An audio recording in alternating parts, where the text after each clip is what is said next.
Jadi anak itu bukan investasi yang melainkan sebuah tanggung jawab moral. Pasangan kita punya hak untuk menentukan dia mau memiliki anak berapa. Dan kita nggak bisa cuma nyerahin begitu punya anak, nyerahin sama pasangan doang. Karena nggak semua orang siap memiliki anak yang banyak.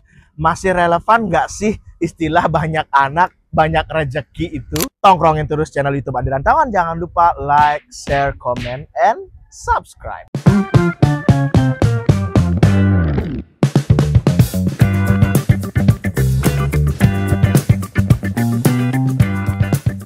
Jadi sepertinya istilah banyak anak banyak rezeki itu mesti kita diskusikan lagi ya. Di video kali ini kita akan membahas berapa sih idealnya punya anak bagi pasangan yang baru menikah gitu ya. Atau kira-kira planningnya mau bikin anak berapa nih atau mau buat anak berapa gitu ya.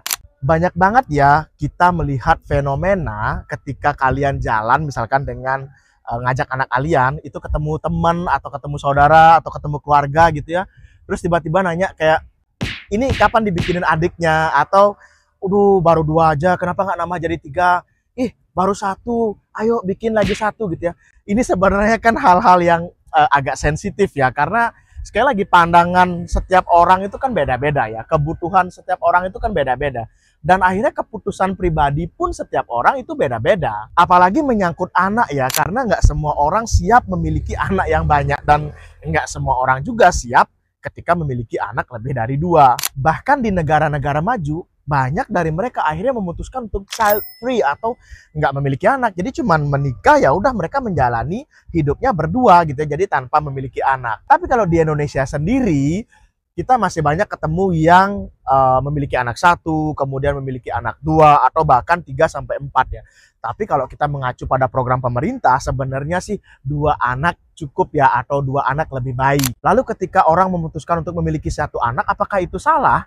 Enggak juga ya, karena mungkin ada banyak pertimbangan kenapa mereka akhirnya memutuskan untuk memiliki 1 anak atau bahkan hanya 2 anak. Sekarang mari kita bahas satu persatu kira-kira apa sih yang menjadi pertimbangan ketika kita memutuskan untuk memiliki anak. Yang pertama adalah pertimbangan komitmen ya, komitmen antar pasangan. Karena ketika kita memiliki anak, maka kita harus siap membagi waktu, membuat kesepakatan untuk bagaimana pendidikannya, bagaimana nanti kita menghidupi anak kita gitu ya.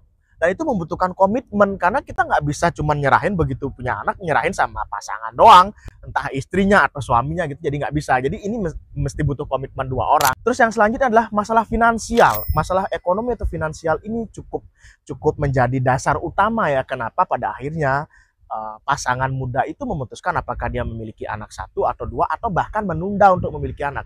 Karena ya kita nggak tahu background ekonomi masing-masing orang itu kan berbeda ya. Artinya kemampuan finansial setiap orang itu berbeda. Apalagi di era sekarang ini, kita tahu ya ekonomi itu lagi sedang lesu-lesunya. Banyak inflasi gitu ya. Jadi harga kebutuhan pokok itu mahal, pendidikan itu juga mahal gitu ya. Sehingga kita mesti berpikir ulang nih, kita mau bikin anak berapa, mampu nggak kita nanti membesarkan anak kita, mampu nggak kita memenuhi kewajiban kita untuk memberikan pendidikan yang layak, bahkan yang bagus lah untuk anak kita. Yang ketiga adalah pertimbangan kesehatan. Ini menjadi hal yang menjadi jarang ya dilihat oleh orang ya. Tetapi sebenarnya ini menjadi hal yang krusial, karena nggak semua orang bisa bikin anak atau punya anak lebih dari 1, mungkin karena pertimbangan kesehatan. Misalnya ada masalah di rahim, kemudian usia yang sudah melewati batas untuk hamil gitu ya. Dan ini hal-hal seperti ini kan nggak mungkin kita jelaskan ya ketika kita ketemu teman atau saudara yang menyuruh kita punya anak terus. Dan yang terakhir adalah keputusan pribadi. Pasangan kita punya hak untuk menentukan dia mau memiliki anak berapa, dan itu nggak bisa kita paksa. Kamu harus bikin, misalkan kayak istri saya misalkan dipaksa kamu harus punya anak 3 gitu misalkan ya. Kalau mereka misalkan si istri secara emosional, secara fisik nggak mampu mengerjakan itu, atau tidak mampu untuk hamil sebanyak 3 kali ya, nggak bisa maksa gitu loh. Jadi kita mesti fair sama pasangan kita. Jadi 4 poin utama tadi menjadi dasar penting ketika memutuskan kita mau memiliki anak berapa. Dan buat kalian nih yang suka nanyain ke orang lain kapan dibikin adiknya, kapan nambah anak lagi, atau kapan kok belum hamil gitu ya. Nah itu sebenarnya mulai dari sekarang mesti dikurangi deh, karena Sekali lagi, pandangan setiap orang itu berbeda dan nggak bisa kita samakan satu sama lain. Dan jangan juga pada akhirnya kita memiliki anak karena desakan lingkungan sekitar, bukan karena kesiapan mental kita secara fisik, emosional, dan juga komitmen kita untuk memberikan semuanya untuk anak kita. Jadi sepertinya istilah banyak anak banyak rezeki itu mesti kita diskusikan lagi ya. Kalian bisa diskusi di kolom komentar, karena menurutku ya secara pribadi banyak anak banyak rezeki itu nggak relevan lagi saat ini.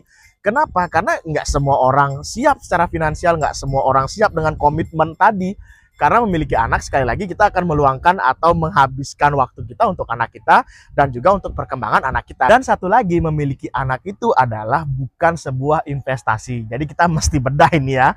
Jadi anak itu bukan investasi, yang melainkan sebuah tanggung jawab moral yang mesti kalian selesaikan sampai akhir.